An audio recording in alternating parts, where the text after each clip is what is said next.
So ಇದು ರಾಘವೇಂದ್ರ ಇಟ್ನಾಳ್ ಅವರ ಮಾತು. ಇನ್ನೂ ರಾಜಕೀಯ ಶಕ್ತಿ ಬೇಕು ಅಂತಂದರೆ ಎಲ್ಲ ಒಗ್ಗಟ್ಟಾಗಿರಬೇಕು ಅಂತ ಹೇಳಿದಂಥ ಯತೀಂದ್ರ ಮಾತು.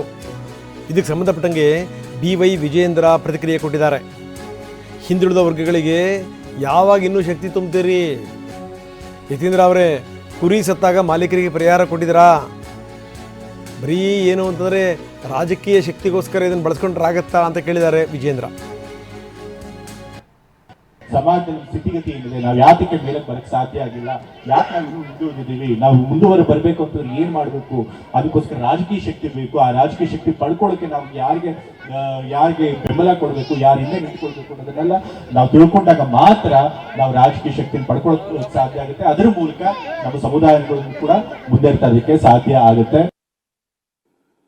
ಶಿವರಾತ್ರಿ ಕಳೆದ ಮೇಲೆ DK ಶಿವಕುಮಾರ್ ಅವ್ರಿಗೂ ಒಳ್ಳೇದಾಗ್ತದೆ, ತಮಗೂ ಒಳ್ಳೇದಾಗ್ತದೆ, ರಾಜ್ಯದ ಜನತೆ ಒಳ್ಳೇದಾಗ್ತದೆ ಅಂತ ಅವ್ರು ಹೇಳಿಲ್ಲ. ರಾಜ್ಯದ ಜನತೆ ಒಳ್ಳೇದಾಗ್ತದೆ ಅಂತ ಅವ್ರು ಹೇಳಿಲ್ಲ. DK ಶಿವಕುಮಾರ್ ಅವ್ರಿಗೂ ಒಳ್ಳೇದಾಗ್ತದೆ, ತಮಗೂ ಒಳ್ಳೇದಾಗ್ತದೆ, ಎಲ್ರಿಗೂ ಒಳ್ಳೇದಾಗ್ತದೆ ಅಂತ. ಅದರ ಅರ್ಥ ಮುಖ್ಯಮಂತ್ರಿಗಳು ತಮ್ಮ ಸ್ಥಾನಕ್ಕೆ ರಾಜೀನಾಮೆಯನ್ನ ಕೊಡುವುದನ್ನ ಬಹಳ ಸೂಕ್ಷ್ಮವಾಗಿ ಮುಖ್ಯಮಂತ್ರಿಯ ಸುಪುತ್ರರು ಬಿಚ್ಚಿಟ್ಟಿದ್ದಾರೆ ಅನ್ನೋದು ಮೊದಲ ಅಂಶ.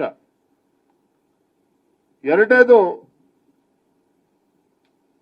ಮುಖ್ಯಮಂತ್ರಿ ರಾಜೀನಾಮೆ ಕೊಟ್ರೆ ತಾವು ಕ್ಯಾಬಿನೆಟ್ ಅಲ್ಲಿ ಬರ್ತೇವೆ ಅನ್ನೋ ಸುಳಿವನ್ನು ಕೂಡ ಯತೀಂದ್ರ ಅವರು ಕೊಟ್ಟಿದ್ದಾರೆ. ಮಾತನಾಡ್ತಾ ಇನ್ನೊಂದು ಹೇಳಿದ್ದಾರೆ,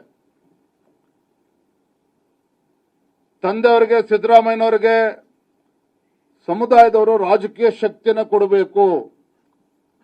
ಅರೆ ಇನ್ನೂ ಎಷ್ಟು ಬೇಕ್ರಿ ಸ್ವಾಮಿ ರಾಜಕೀಯ ಶಕ್ತಿ? ನಾನು ತಮ್ಮ ಮುಖೇನ ಯತೀಂದ್ರ ಸಿದ್ದರಾಮಯ್ಯನವ್ರಿಗೆ ವಿನಂತಿ ಮಾಡ್ತೇನೆ. ಹಲವಾರು ಬಾರಿ ಹೇಳಿದ್ದೇನೆ, ಮುಖ್ಯಮಂತ್ರಿಗಳಾಗಿ ಎಷ್ಟು ದಿನ ಇರ್ತೇವೆ ಅನ್ನೋದಕ್ಕಿಂತ ಹೆಚ್ಚಾಗಿ ಏನ್ ಮಾಡಿದ್ದೀರಿ ಅನ್ನೋದನ್ನ ಜನ ನೆನಪಲ್ಲಿ ಇಟ್ಕೋಬೇಕಾಗ್ತದೆ. ಹಾಗಾಗಿ ಈಗಲೂ ಕೂಡ ಕಾಲ ಮಿಂಚಿಲ್ಲ. ಅಚಾನಕ್ ಆಗಿ ಕುರಿ ಮೇಕೆಗಳು ಏನೇನು ಸಾಯ್ತವೆ, ಅನುಗ್ರಹ ಯೋಜನೆ ಅಡಿಯಲ್ಲಿ ಅದು ಪರಿಹಾರನೂ ಕೂಡ ಕೊಡ್ತಾ ಇಲ್ಲ ರಾಜ್ಯ ಸರ್ಕಾರ.